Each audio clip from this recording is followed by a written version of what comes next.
Hey you guys, in today's video I am going to show you how to use a Bobo balloon to create a balloon gift using a mug. This gift is easy, perfect for beginners.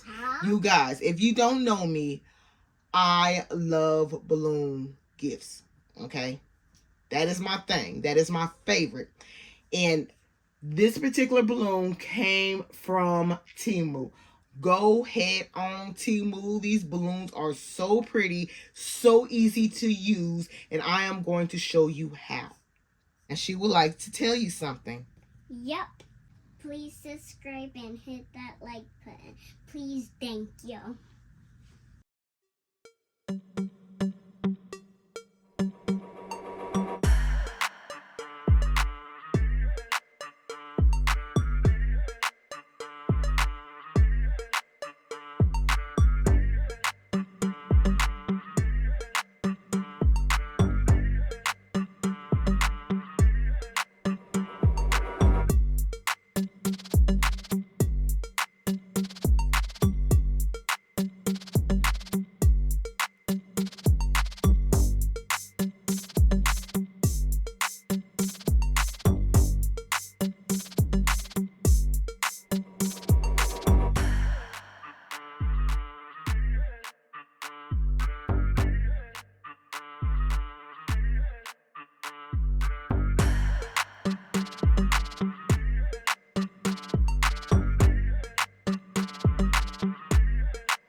Okay, I quickly just want to talk about these Bobo balloons so you can actually see how pretty these are. Now, I don't know the size of them. They did not have it on the package, but they're pretty small. This is the perfect size for a mug.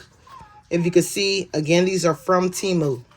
Very, very pretty. Very pretty. I love Bobo balloons. This particular one, it comes with rose petals. It comes 5 in a pack, and it comes with rose petals to put inside of the balloon. It's super easy to do. I am going to show you how. Okay, so as you can see, the Bobo balloons comes with rose petals. And this is what they look like. They come with plenty of them. You're not going to need all of them to put inside the balloon unless you choose to. But I don't use them. And all you do is kind of pick them apart. So she's going to do half. I'm going to do the other half. And just rub them together with your fingers like that. And they fall right apart. Look how easy that is. Okay? Look at that. So we're just going to prep the rose petals and get them ready to put inside of the balloon.